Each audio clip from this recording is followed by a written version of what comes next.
परिचय। तनुज, तुम क्या देख रहे हो? मैं डिस्कवरी चैनल पर वाइल्ड सफारी देख रहा हूं। वाह, ये तो बहुत ही रोचक और ज्ञानवर्धक कार्यक्रम है। आदित्य, क्या तुम कृपया कुछ किनारे हटोगे? मेरा रिमोट काम नहीं कर रहा है। क्या ये अब कर रहा है? हाँ, धन्यवाद। लेकिन ऐसा क्यों हुआ?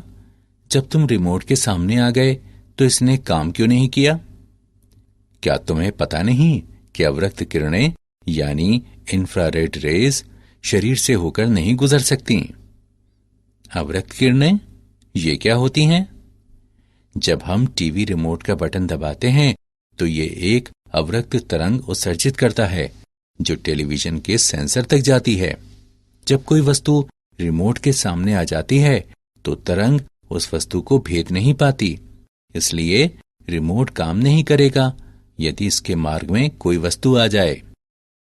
लेकिन रेडियो सिग्नलों में यह किस प्रकार संभव है जो बहुत लंबी दूरियों तक गमन करते हैं? तरंगे अनेक प्रकार की होती हैं जिनके अपने विशिष्ट गुणधर्म होते हैं। रिमोट कंट्रोल अवरक्त किरणों पर कार्य करता है, जबकि रेडियो प्रसारण रेडियो तरंगों पर कार्य करते हैं। अवरक्त किरणों की आवृत्ति रेडियो तरंगों से उच्चतर होती है, और तुम जानते हो कि जिन तरंगों की आवृत्तियां उच्चतर होंगी उनकी भेदन शक्ति कम होगी। ठीक है, मुझे मेरा उत्तर मिल गया। इस बारे में जानना तो सचमुच रोचक लग रहा है और मैं इस बारे में अधिक जानना चाहता हूं। छात्रों, आज हम वैद्युत चुंबकीय तरंगों के बारे में और अधिक अध्ययन करेंगे। उद्देश्य। इस पाठ के अंत में आप निम्न करने में सक्षम हो जाएंगे: विस्थापन धारा को परिभाषित करना, मैक्सवेल के समीकरण को जानना, वैद्युत चुंबकीय तरंगों को परिभाषित करना, हर्ट्ज के प्रयोगों का वर्णन करना, वैद्युत चुंबकीय तरंगों की प्रकृति का वर्णन करना और वैद्युत चुंबकीय स्पेक्ट्रम का विश्लेषण करना। विस्थापन धारा। समय के साथ विद्युत फ्लक्स के परिवर्तन के कारण विद्युत परिपथ के कुछ भाग के माध्यम से प्रवाहित होने वाली धारा विस्थापन धारा कहलाती है। एक संधारित्र पर विचार करें जिसे धारा I को नियतांक रखते हुए आवेशित किया गया है। एम्पियर के नियम के अनुसार वक्र C के परितः B का रेखा समाकल C से आबद्ध पृष्ठ के माध्यम से प्रवाहित धारा I के म्यू नॉट गुने होने चाहिए। इसका आशय है कि पृष्ठ S1 के लिए B.dl का समवृत्त समाकल बराबर म्यू नॉट I, लेकिन पृष्ठ S2 के लिए जिसके माध्यम से धारा प्रवाहित नहीं होती है, B.dl का समवृत्त समाकल बराबर 0। इसका अर्थ है कि यहां एक विसंगति है। संधारित्र प्लेटों के बीच में अचालक में परिवर्तनशील विद्युत क्षेत्र से संबद्ध धारा अवश्य होनी चाहिए। प्लेटों पर आवेश परिवर्तन की दर ε0d/dt ऑफ EA, जो ε0d phi E/dt है। अतः विस्थापन धारा निम्न होगी: ID बराबर ε0d phi E/dt। पृष्ठ S2 के माध्यम से विस्थापन धारा का परिमाण पृष्ठ S1 के माध्यम से चालन धारा के परिमाण के समान होगा। अब एम्पियर का नियम निम्न रूप लेता है: B.dl का समवृत्त समाकल बराबर म्यू नॉट गुणे I plus ε0d phi E/dt। Maxwell का समीकरण। मैक्सवेल के समीकरण कहलाने वाले निम्न 4 समीकरण वैद्युत चुंबकत्व के मूलभूत समीकरण कहलाते हैं। 1. विद्युत संबंधी गाउस नियम। E.dA का समवृत्त समाकल बराबर Q/ε0। 2. चुंबकत्व संबंधी गाउस नियम। बी डॉट डी ए का संवृत्त समाकल बराबर 0। 3 फैराडे का नियम, ई डॉट डी एल का संवृत्त समाकल बराबर माइनस डी फाई बी बटे डी टी। 4 एम्पियर मैक्सवेल नियम, बी डॉट डी एल का संवृत्त समाकल बराबर mu naught i c plus mu naught epsilon naught d phi E बटे डी टी। वैद्युत चुंबकीय तरंगें, वैद्युत चुंबकीय तरंग एक दूसरे से समकोण पर तथा प्रसार की दिशा के भी समकोण पर विद्युत एवं चुंबकीय क्षेत्र सदिशों में परिवर्तन के कारण दिक् स्थान में उत्पन्न विक्षोभ होता है। ये तरंगें अनुप्रस्थ प्रकृति की होती हैं। मुक्त आकाश में इन तरंगों का वेग प्रकाश के वेग के बराबर होता है, जो कि 3 गुणा 10 की घात 8 मीटर प्रति सेकंड होता है। वैद्युत चुंबकीय तरंगें त्वरित या अवमंदित आवेश या एलसी परिपथ द्वारा उत्पन्न की जाती हैं। ईएम तरंगों की आवृत्ति 1/2 पाई अंडर रूट LC होती हैं। उदाहरण, आइए वैद्युत चुंबकीय तरंगों का एक उदाहरण देखें। एक समतल वैद्युत चुंबकीय तरंग में विद्युत क्षेत्र 2 गुणे 10 की घात 10 हर्ट्ज की आवृत्ति तथा 48 वोल्ट प्रति मीटर के आयाम से ज्यावक्रीय दोलन करता है। क तरंग का तरंग दैर्ध्य कितना है? ख दोलायमान चुंबकीय क्षेत्र का आयाम कितना है? ग चुंबकीय क्षेत्र के औसत ऊर्जा घनत्व के समतुल्य विद्युत क्षेत्र का औसत ऊर्जा घनत्व दिखाएं। आइए इसका हल देखें। दिए गए मान निम्न हैं। न्यू बराबर 2 गुणा 10 की घात 10 हर्ट्ज, ई नॉट बराबर 48 वोल्ट प्रति मीटर। क हम जानते हैं कि लैम्डा बराबर सी बटे न्यू। मानों को प्रतिस्थापित करने तथा गणना करने पर हम तरंग का तरंग दैर्ध्य 1.5 गुणा 10 की घात -2 मीटर प्राप्त करते हैं। ख हम जानते हैं कि बी नॉट बराबर ई नॉट बटे सी।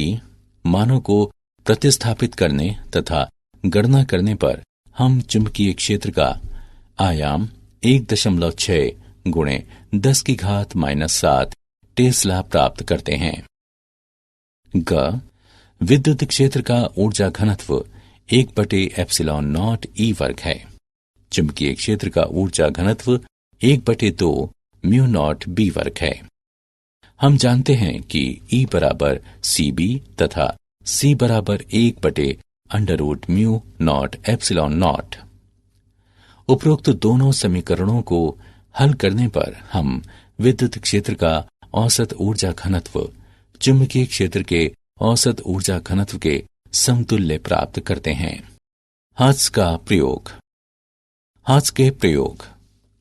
एक प्रेरक कुंडली को धातु के 2 बड़े गोलों से जोड़ा गया है, जिनके बीच संधारित्र के लिए संकीर्ण स्थान है। प्रेरक कुंडली से गोलों में कम वोल्टता के स्पंद प्रेषित करते हुए परिपथ में विद्युत दोलन प्रेरित किए जाते हैं और एक गोले को धनावेशित तथा दूसरे को ऋणावेशित करते हैं। इस आयनित अवस्था में वायु अंतराल में इलेक्ट्रॉन तथा आयन परिपथ के समान आवृत्ति न्यू के साथ आगे पीछे दोलन करते हैं।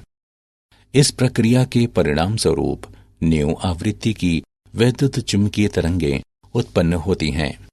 ये परिपथ एक ट्रांसमीटर कहलाता है, क्योंकि ये वैद्युत चुंबकीय तरंगें उत्पन्न करता है। ग्राही परिपथ में तार का एकल पाश होता है, जो दोनों गोलों से संयोजित है, जिसका अपना क्रियाशील प्रेरण, संधारिता तथा दोलन की प्राकृतिक आवृत्ति है। प्रेक्षण। जब ग्राही की अनुनादी आवृत्ति प्रेषित्र के अनुरूप होती है, तो प्रेषित्र से ग्राही तक ऊर्जा का स्थानांतरण वायु अंतराल में स्फुलिंगों के रूप में होता है। स्थानांतरित ऊर्जा वैद्युत चुंबकीय तरंगों के रूप में ले जाई जाती है। जब ग्राही में अंतराल प्रेषित्र में अंतराल के अभिलंबवत होता है तो ग्राही अंतराल में स्फुलिंग प्रकट नहीं होते, अर्थात वैद्युत चुंबकीय तरंगें संसूचित नहीं की जाती। जब दोनों अंतराल समांतर होते हैं तो ग्राही अंतराल में स्फुलिंगों का उत्पादन अधिकतम होता है। मूल्यांकन। आगे बढ़ने से पहले आइए देखें कि आपने कितना सीखा। सही विकल्प को उठाकर उसके संगत स्थान पर रखें। वैद्युत चुंबकीय तरंगों की प्रकृति। वैद्युत चुंबकीय तरंगें उदासीन होती हैं, इसलिए ये विद्युत तथा चुंबकीय क्षेत्रों द्वारा विक्षेपित नहीं होती। वैद्युत चुंबकीय तरंगों में परावर्तन, अपवर्तन, व्यतिकरण, विवर्तन तथा ध्रुवण के गुणधर्म प्रदर्शित होते हैं। वैद्युत चुंबकीय तरंग में वैद्युतिक तथा चुंबकीय क्षेत्र सदैव समान कला में होते हैं। वैद्युत चुंबकीय तरंग में विद्युत सदिश प्राकाशिक प्रभावों हेतु उत्तरदायी होता है तथा प्रकाश सदिश भी कहलाता है।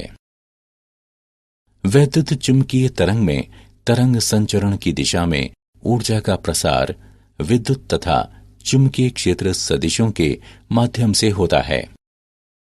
एक वैद्युत चुंबकीय तरंग में विद्युत ऊर्जा घनत्व तथा चुंबकीय ऊर्जा घनत्व के मान बराबर होते हैं। पदार्थ माध्यम में वैद्युत चुंबकीय तरंगों की चाल निम्न समीकरण द्वारा व्यक्त की जाती है। न्यू बराबर C/N। वैद्युत चुंबकीय स्पेक्ट्रम।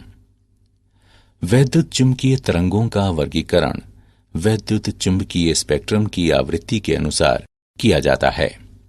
एक प्रकार की तरंग तथा दूसरे प्रकार की तरंग के बीच कोई स्पष्ट विभाजन रेखा नहीं होती। वर्गीकरण मोटे तौर पर इस पर आधारित होता है कि तरंगें किस प्रकार उत्पन्न या संसूचित की जाती हैं। आइए घटते तरंग दैर्ध्य के क्रम में इन विभिन्न प्रकार की वैद्युत चुंबकीय तरंगों का वर्णन करें। रेडियो तरंगें। निम्नतर आवृत्ति की रेडियो तरंगें विद्युत दोलक परिपथों के उपयोग द्वारा सामान्यतः चालक तारों में आवेशों की त्वरित गति से उत्पन्न होती हैं। ये रेडियो तथा टेलीविजन संचार प्रणालियों में उपयोग की जाती हैं। इनकी आवृत्ति परास सामान्यतः 500 किलोहर्ट्ज से लगभग 1000 मेगाहर्ट्ज तक होती है। सेलुलर फोनों में अत्युच्च आवृत्ति बैंड की रेडियो तरंगों का उपयोग करके ध्वनि संदेशों का आदान प्रदान किया जाता है। सूक्ष्म तरंगें। सूक्ष्म तरंगों की आवृत्ति 3 गीगाहर्ट्ज से लेकर 300 गीगाहर्ट्ज परास तक की होती हैं, जिन्हें विशेष प्रकार की निर्वात नलिकाओं जैसे कि क्लाइस्ट्रॉन, मैग्नेट्रॉन और गन डायोड से उत्पन्न किया जाता है। उच्च आवृत्ति या लघु तरंग दैर्ध्य के कारण ये प्रतिरक्षा एवं विमान संचालन में रडार प्रणालियों के लिए उपयोगी होती हैं। माइक्रोवेव अवन सूक्ष्म तरंगों का घरेलू अनुप्रयोग है। अवरक्त तरंगें। इनका तरंग दैर्ध्य 10⁻³ मीटर से लेकर 7.8 × 10⁻⁷ मीटर तक होता है।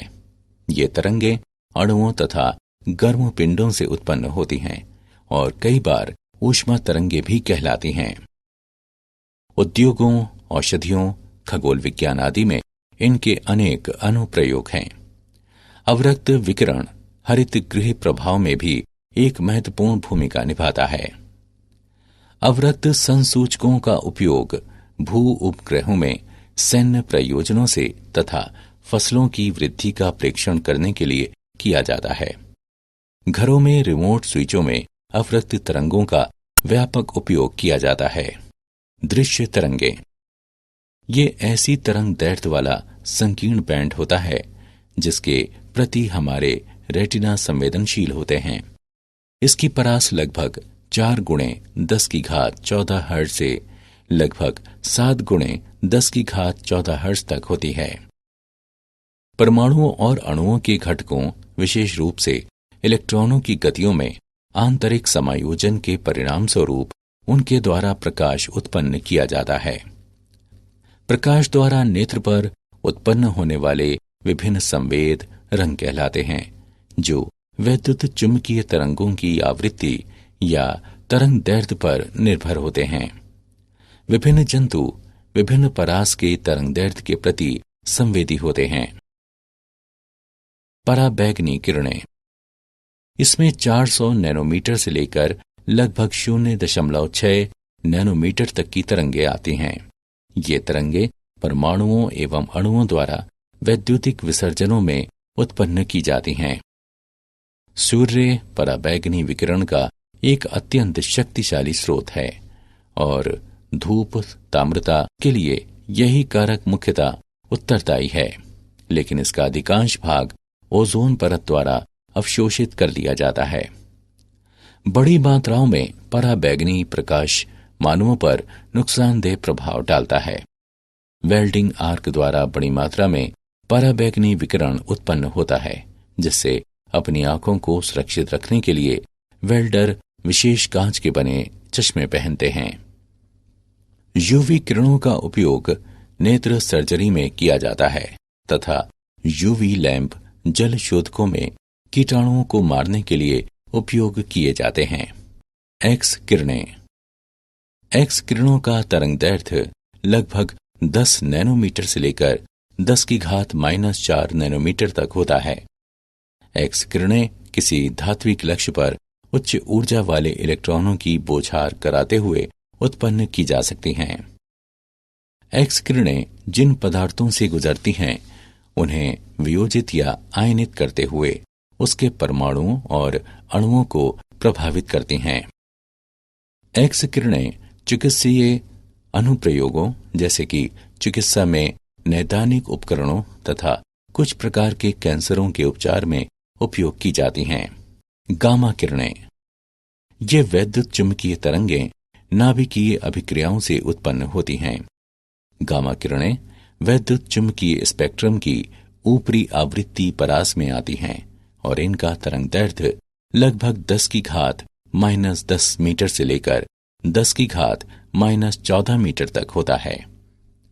गामा किरणें अनेक रेडियोधर्मी पदार्थों द्वारा उत्पन्न की जाती हैं और नाभिकीय रिएक्टरों में बड़ी मात्राओं में उपस्थित रहती हैं। ये विकिरण रेडियोधर्मी नाभिकों द्वारा भी उत्सर्जित किए जाते हैं। चिकित्सा में कैंसर कोशिकाओं को नष्ट करने के लिए इनका उपयोग किया जाता है। क्या आप जानते हैं, मैक्सवेल ने समय के साथ परिवर्तनशील विद्युत और चुंबकीय क्षेत्रों के बीच संबंध स्थापित किया तथा इसके लिए समीकरणों का सेट प्रस्तावित किया। उन्होंने दिखाया कि प्रकाश एक वैद्युत चुंबकीय तरंग है। उन्होंने रंग दृष्टि का मात्रात्मक सिद्धांत विकसित किया। दीर्घ तरंगों की ऊर्जा लघु तरंगों से कम होती है। अंतरिक्ष से दीर्घ तरंगें पृथ्वी के वायुमंडल में आसानी से प्रवेश कर जाती हैं। पृथ्वी के ऊपर 45 से 250 मील तक विस्तृत आयनमंडल रेडियो तरंगों को परावर्तित कर सकता है। व्यतिकरण प्राप्त रेडियो संकेतों की गुणवत्ता को प्रभावित करके ध्वनि को विकृत कर सकता है या टेलीविजन चित्र को छायाओं में बदल सकता है। सारांश, आइए हमने जो कुछ सीखा है उसे संक्षेप में दोहराएं। समय के साथ विद्युत फ्लक्स के परिवर्तन के कारण विद्युत परिपथ के कुछ भाग के माध्यम से प्रवाहित होने वाली धारा विस्थापन धारा कहलाती है। वैद्युत चुंबकीय तरंग एक दूसरे से समकोण पर तथा प्रसार की दिशा के भी समकोण पर विद्युत एवं चुंबकीय क्षेत्र सदिशों में परिवर्तन के कारण दिक्स्थान में उत्पन्न विक्षोभ होता है। वैद्युत चुंबकीय तरंगों में परावर्तन, अपवर्तन, व्यतिकरण, विवर्तन तथा ध्रुवण के गुणधर्म प्रदर्शित होते हैं। वैद्युत चुंबकीय तरंग में विद्युत ऊर्जा घनत्व तथा चुंबकीय ऊर्जा घनत्व के मान बराबर होते हैं। आवृत्ति के अनुसार वैद्युत चुंबकीय तरंगों का वर्गीकरण वैद्युत चुंबकीय स्पेक्ट्रम कहलाता है। रेडियो तरंगें चालक तारों में आवेशों की त्वरित गति से उत्पन्न होती हैं। दृश्य प्रकाश हमारे आसपास की वस्तुओं से उत्सर्जित या परावर्तित होता है, जो हमें विश्व के बारे में सूचनाएं उपलब्ध कराता है। हमारे नेत्र इस परास के तरंग दैर्ध्य के प्रति संवेदनशील होते हैं।